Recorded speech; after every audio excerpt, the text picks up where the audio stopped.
finest, a Louisville basketball podcast, part of the Field of 68 Media Network. I'm your pal, Jeff Greer. I'll be hosting yet another fun show today. We've got a great guest coming on. It's the former Louisville assistant who worked under Denny Crum and Rick Pitino and is now the head coach going on 16 seasons, I believe is the number now, of the Bellarmine University men's basketball program. In its first season in Division I, transitioning from D2, where it was a powerhouse program with a bunch of Final Fours, a national title, to its credit, and now ready to test its will and iron on the D1 level and the A-Sun, the Atlantic Sun, but they prefer to go by the A-Sun. It's Scotty Davenport, a legend here in Louisville. People love him for good reason. We'll talk to him about working with Denny Crum and Rick Pitino. We'll talk to him about Freedom Hall, and we'll talk to him, of course, about his program and how things are going as they make this move into Division I. Before we do that, before I welcome Scotty on, I just want to remind you, like your friendly neighborhood watch leader, or I don't know what that even means, but do me a favor. It's the holiday season. Everyone's being nice to each other. Go ahead and go onto your podcasting platform, wherever you get this podcast, however you're listening to it. And if you're listening to it on Twitter, go over to your podcasting platform and do me a favor. Subscribe to the podcast if you don't already, and rate and review it. That's the only way that we can keep building the Field of 68 Media Network. We have so many other great podcasts in addition to Louisville, covering Indiana, Kentucky, the schools down in Tobacco Road. There's national podcasts, too, covering the sport from the macro level. There's just so much good stuff. And the more you rate and review this program and tell your friends about it, the more recognition we can get from other people who haven't heard of us and get more subscribers. And we can do cooler stuff down the line, which we're hoping to continue to add to our already impressive arsenal of podcast hosts. And I guess video, if you're watching this via video. Anyway, all that out of the way, follow me on Twitter at Jeff Greer, where I will always be tweeting out these podcast episodes. And, of course, enjoy this episode with Scotty Davenport. All right, we are joined by a legend, Scotty Davenport. How are you, buddy? I've been called a lot of things in my life by a lot of people. I've never been called a legend. You're way. No. It's fitting. It's fitting. There. It works. How's life in D1? How are you doing these days? It's an incredible time of the year because final exams are over. We just completed our 31st semester of a 3.0 plus GPA as a team. That's 31 straight. Wow. That's pretty good. And so that really. It just puts a bow on that semester. And now with total access to the players and the excitement that just think today is December the 16th. Just think in the last 12 days, you're a player at Bellarmine University. You just completed a semester. I don't care if you're a freshman, sophomore, junior, senior. You played at Cameron Indoor Stadium against Coach K. Mm-hmm. 2 minutes to go in a half, 2 and change, you're down 3 points. 2 days later, 9 of our players had never been to Washington, D.C. You arrive and you get the first Division I victory in the history of your university. It's pretty cool, yeah. Okay. Now, on December the 9th, now you're running down the ramp in the facility that's hosted more NCAA Division I national championships in basketball than anywhere in history, in Freedom Hall. And the court is incredible. It's totally the court that is in Knights Hall that you practiced on all fall. Mm-hmm. Yeah, it's a big semester. Yes. And that happened in 12 days from today. So the enthusiasm is genuine. It's not, I'm going to go in here and be excited because coach expects me to. Mm-hmm. And when you teach a class and the students are excited to be there and you're excited to teach them, you're going to have a heck of a day. I don't care if it's 24 third graders or a MBA class at Bellum. Well, that's practice every day. Now, total disclosure, it's not being able to be our team because of various contact tracing, et cetera. Mm-hmm. But Thursday, we're going to get closer. And it's being able to stay in contact with guys. And really what I've taken from a big picture is their true love for the game and their love for this university and their teammates. And that's special. How much have you had a chance to kind of share your love? Because one of my favorite moments from Wednesday night's game on the 9th was standing with you before the game and just hearing you talk a little bit about going to that 1969 Final Four. How much have you had a chance to share just what Freedom Hall means to you, and probably to Doug also? For those who don't know, Doug is Scotty's son, an assistant in the program, worked for Xavier and Eastern Kentucky and Louisville. And as a Louisville kid also, did you share kind of why that was so important to you to play at Freedom Hall with them? Yes, I talked to them before we announced it, when the agreement was kind of reached, and I shared with them the vision, but I made sure that the players were well schooled on the history of Freedom Hall. And it's been such a team effort, like Morgan Stanley here in Louisville, and Tom Peroni and Will Wolford took our locker room and they transferred it out to Freedom Hall in terms of the nameplates on the lockers and the branding and the Kentucky Exposition Center people updating the paint scheme in the locker room to be Bellarmine's, not the old Louisville locker room. So I wanted those players to feel at home. And the people at the KEC, David Beck and his team have been extraordinary. But then other people that jump on, like Tom Peroni and Will Wolford, to make this happen. I have made sure that the players really understand the history of the facility. But the opportunity that exists to that is now your facility. It's yours. You bring up Doug. Well, Jeff, think of Doug. He was 8 years old. He's 33. Mm-hmm. So it was 25 years ago. We're talking about 1995, 1996. He was a ball boy there.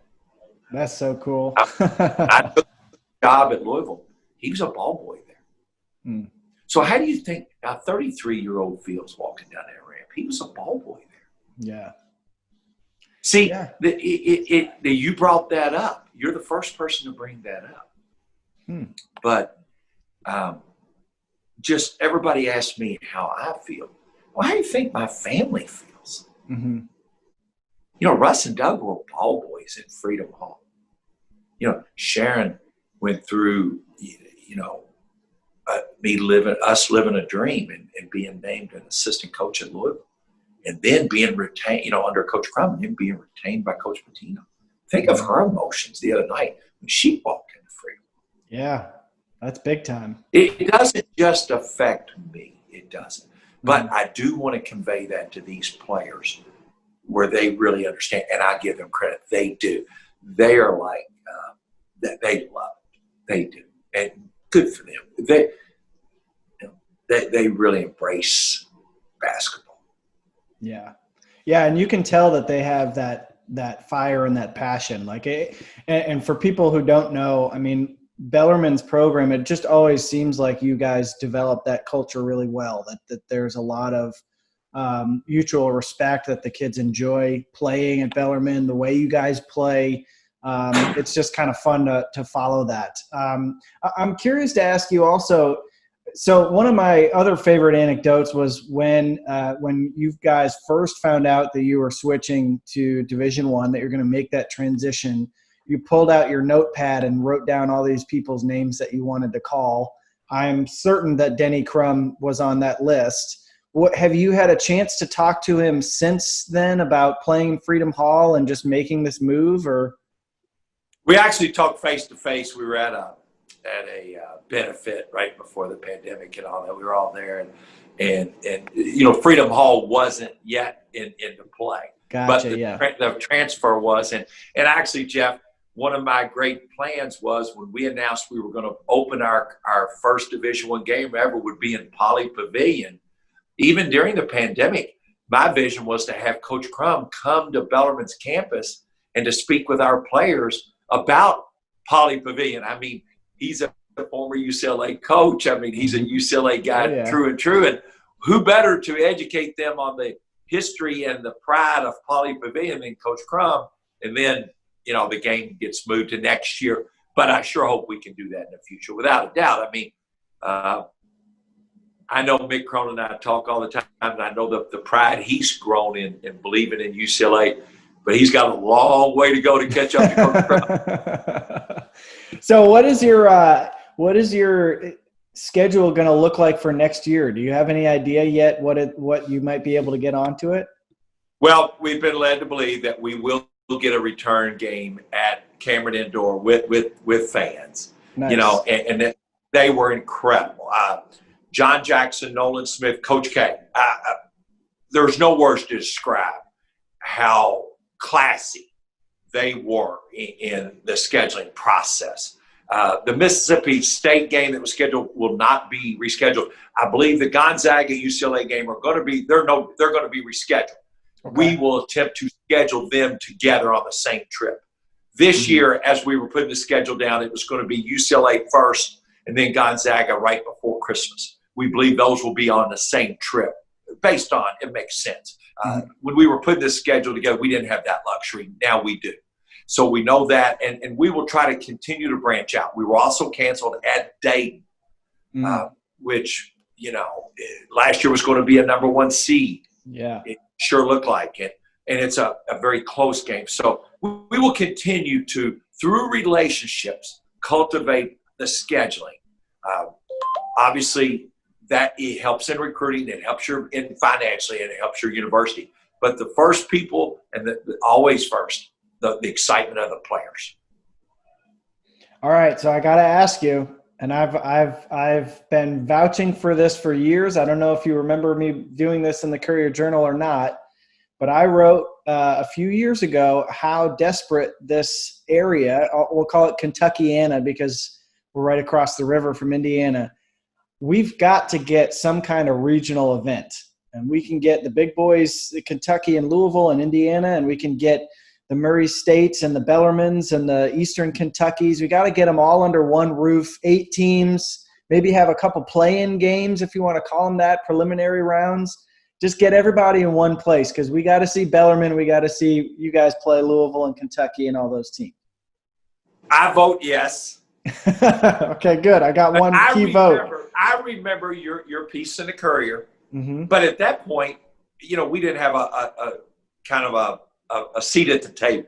That's true. Yeah, it would have been considered an exhibition. No, but I remember reading your vision and thinking, boy, he is on now.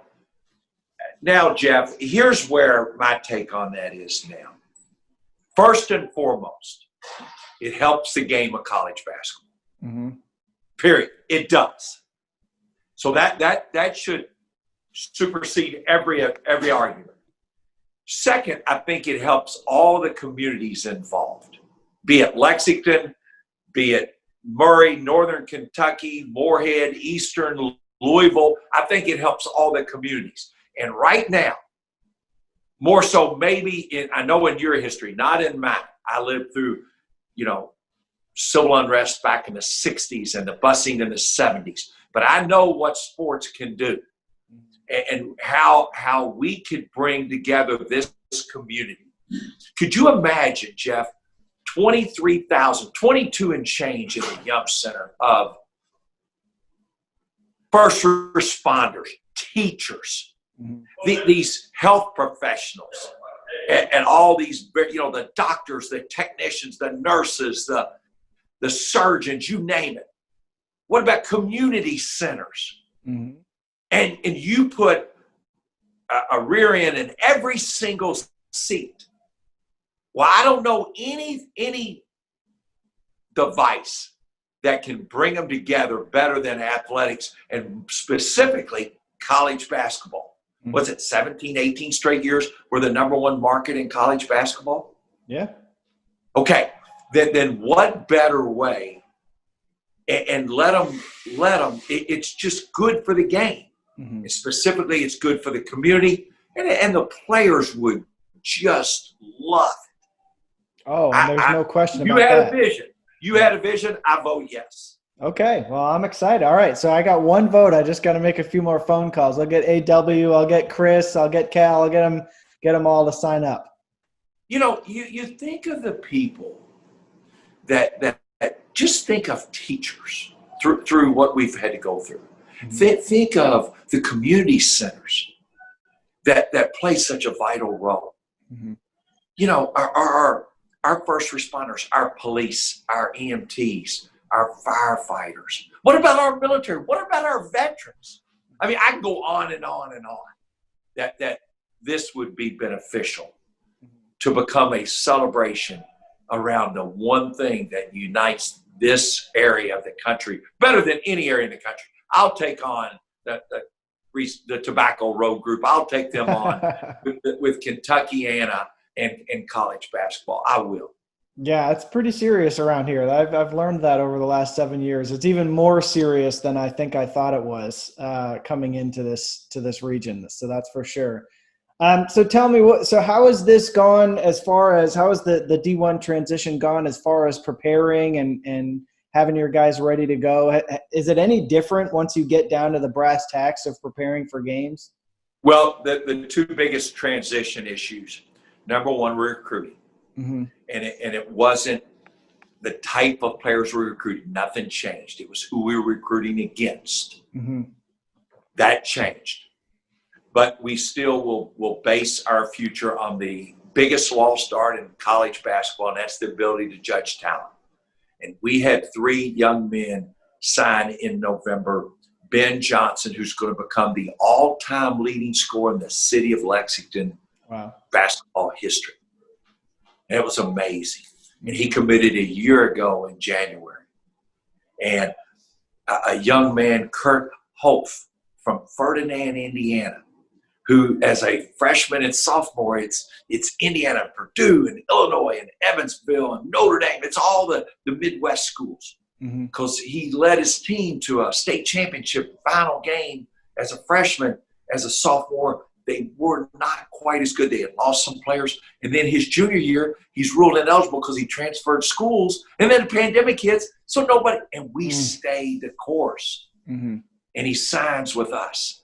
And he's a 6'9", inside-outside basketball player. And we took a young man, Aiden Mudd, from St. X here, who's going to be a non-scholarship player, but he's on our basketball team. Well, that's the key. Number 2, the biggest issue was facilities. Actually, that happened first to get the recruits, and that was Dr. Lynn and Mrs. Lynn doing the facility. Tom Conway, a pillar of this community, son ran for governor, Jack Conway. He refurbished our entire offices. We even expanded. Then when you start talking about the basketball, well, the first lesson you ever learn in coaching is there's more than one way to be successful. We haven't changed our way. The way we play, offensively, defensively, the way we scout, the way we prepare, the way we teach, nothing's changed. Our competition is different, just as our competition is different in recruiting.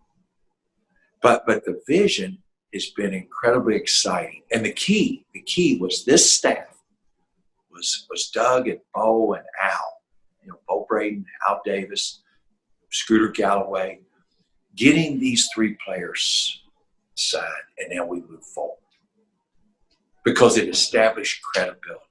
And it's incredibly, it's exciting, it's difficult, it's challenging, but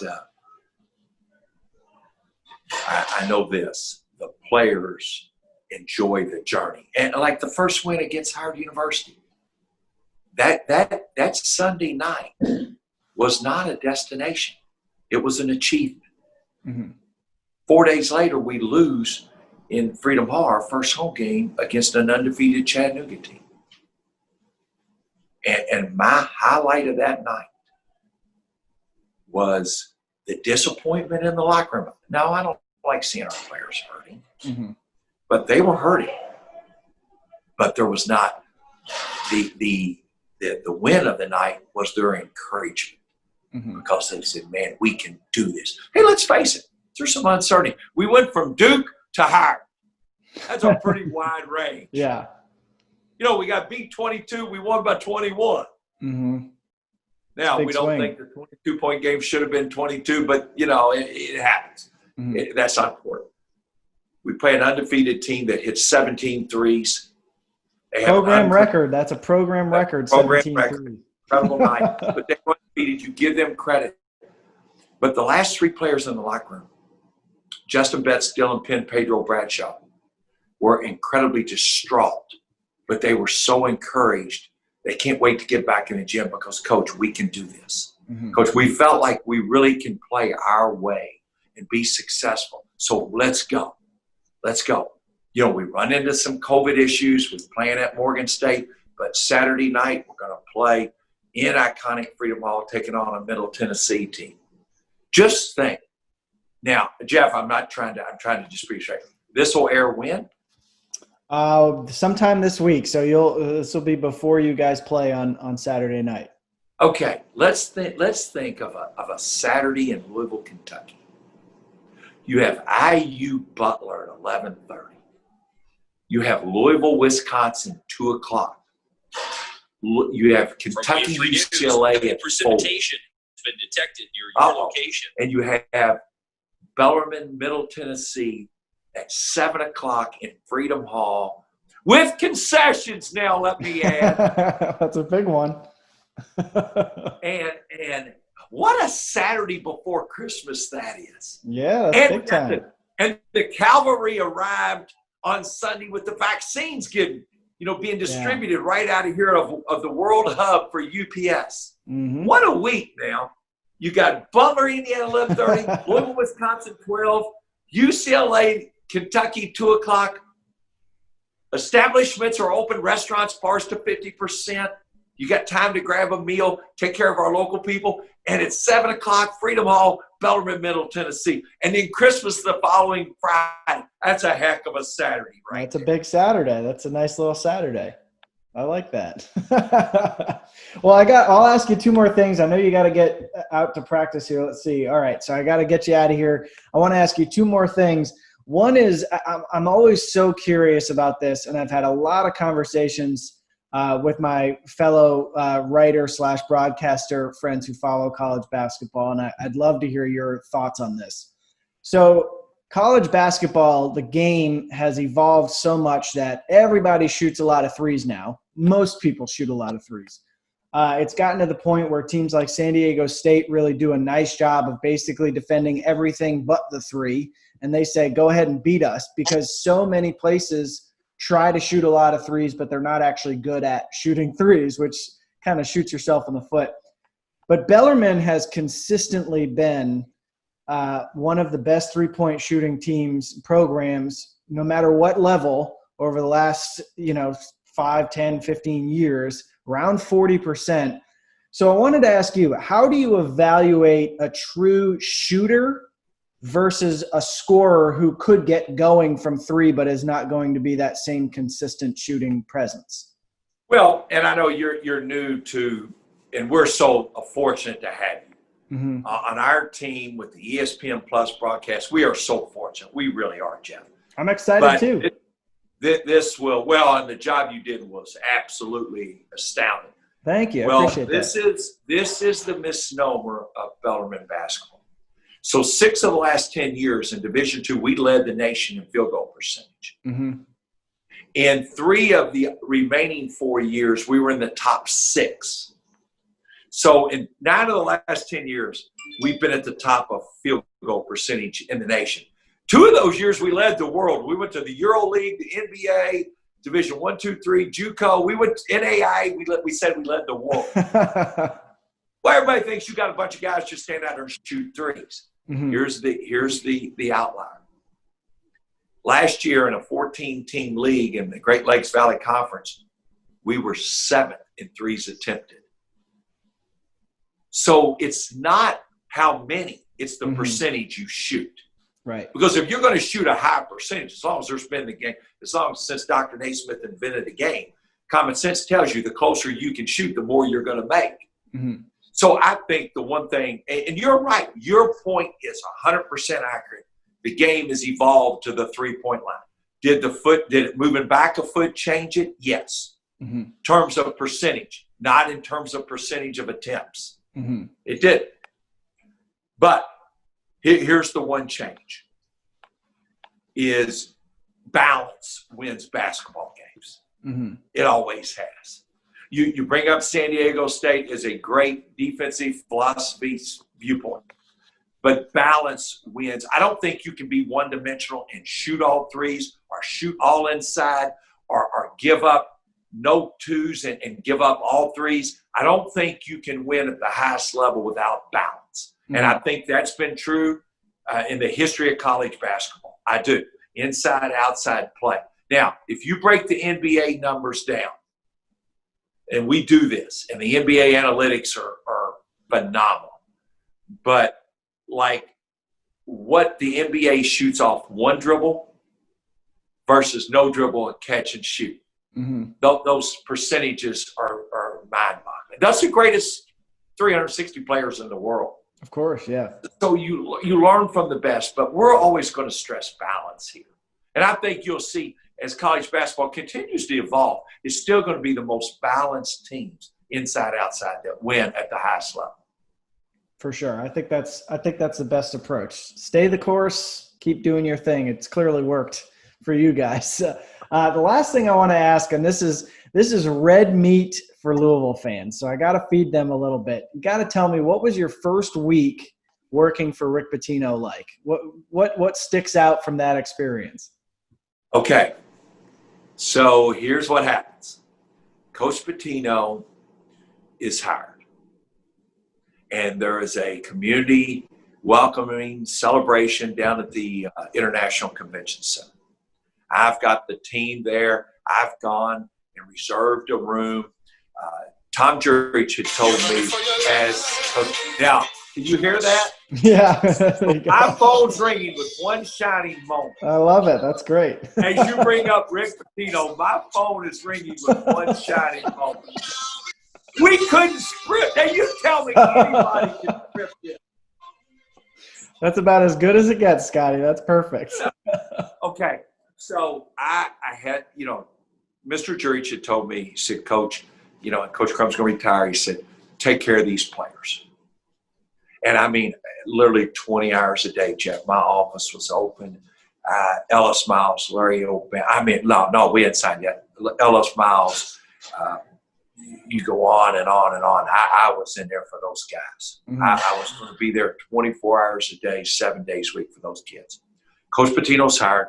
They had the community welcoming down at the International Convention Center. I've got all the players there. I had a room, a private room reserved where he could meet with the players if he so desired. I had not spoken to him. You got to understand now, my reference point to him right then is, number one, I met him when he was Kentucky's coach because he recruited DeJuan Wheat when I was at Louisville. Mm-hmm. Then number two, he's Kentucky's coach and I'm coaching at Louisville now, not Ballard, and he's the bitter rival. Yeah. So you got to understand. Okay.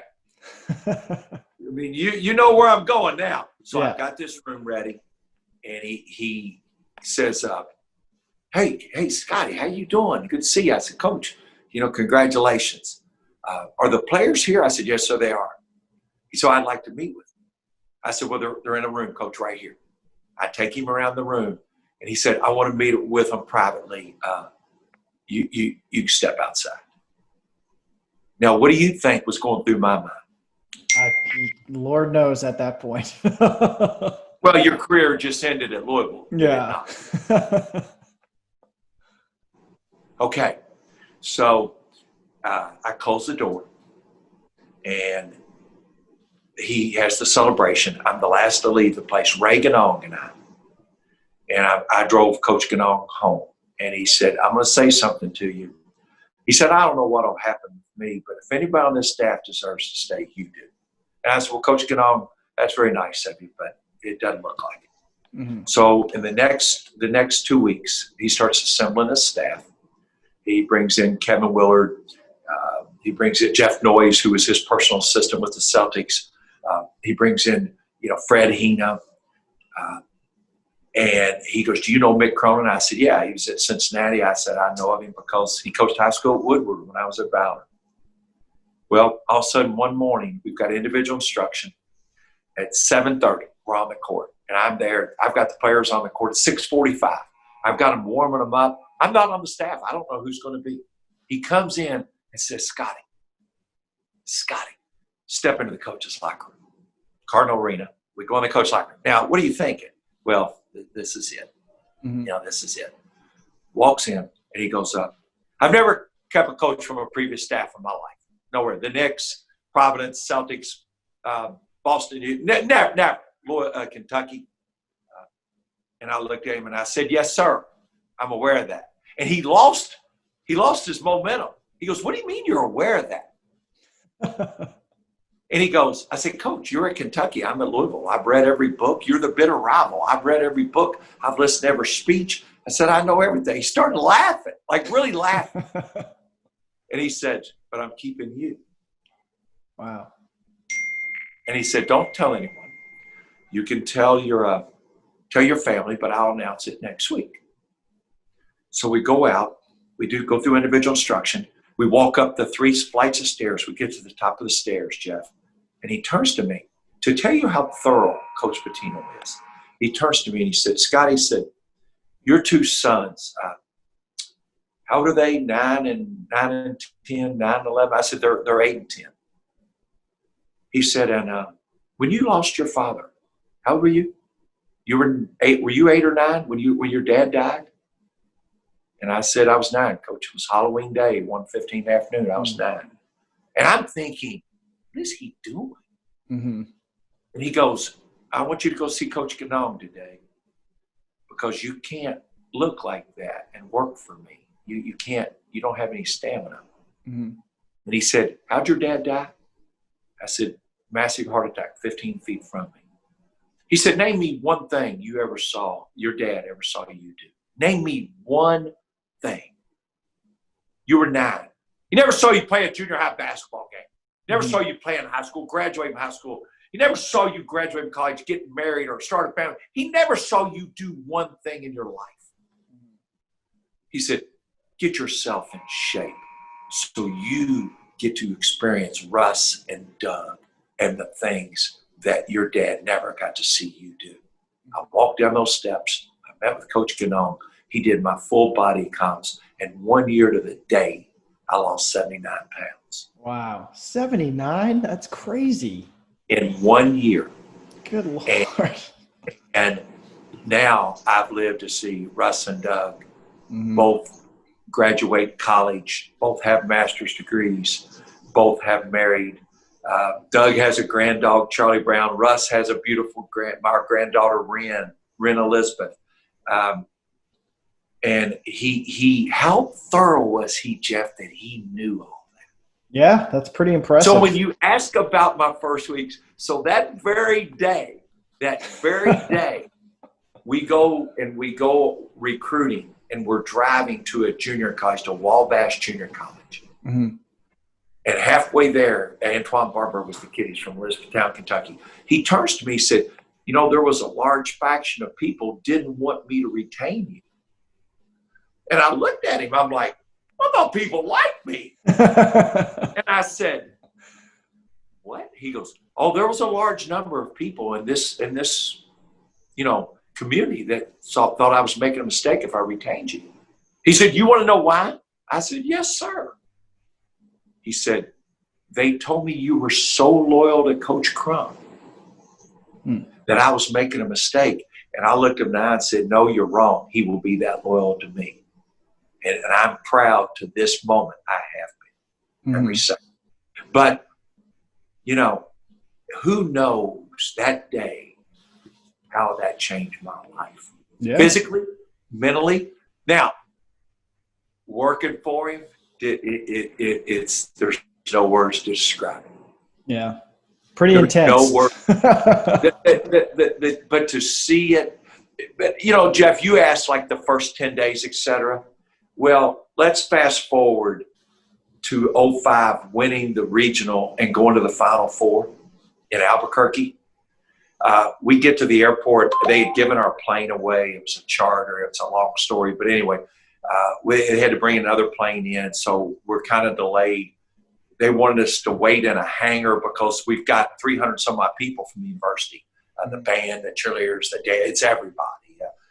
And I'll never forget him saying, I saw an old Charlie's. Let's go back there. And Vinny's running everything, says, well, Coach, they don't know we're coming. We didn't make any arrangements. All the food's on the plane. He goes, I'll handle it. He's going to handle it. He just won. He's the first coach just to take the third school to the Final Four in history. We go back to an old Charlie's. He walks in there and said, all right, I got 32, and I need just put them in 4 here and 6 over there and 2. He's like a maitre d', put 2 over here, and we'll do it. Well, anyway, so we all get seated. It's Kevin Willard, Julie, his wife, Sharon and I, Vince Taylor, Fred Hina, and Gina are at this table with Coach. Some of the other family members and all that were already at the airport, it's just that's who's there. I'll never forget, Jeff. He had pushed us so hard. And on that night, he was a proud dad. Yeah. He was so proud because it was like, I have pushed you all to the brink. And now we're all going to go to the Final Four together. I'll never forget any minute of that night in my life. I mean, I get emotional to talk about it. It was like, I've pushed you all, but I told you it's worth it, and we're going to the Final Four. And he was like a proud mentor, a proud father. And Kevin Willard and I talk about it to this day. We did. That's great. That's great. Fred Heat and I talk about it to this day. I love it. That's great.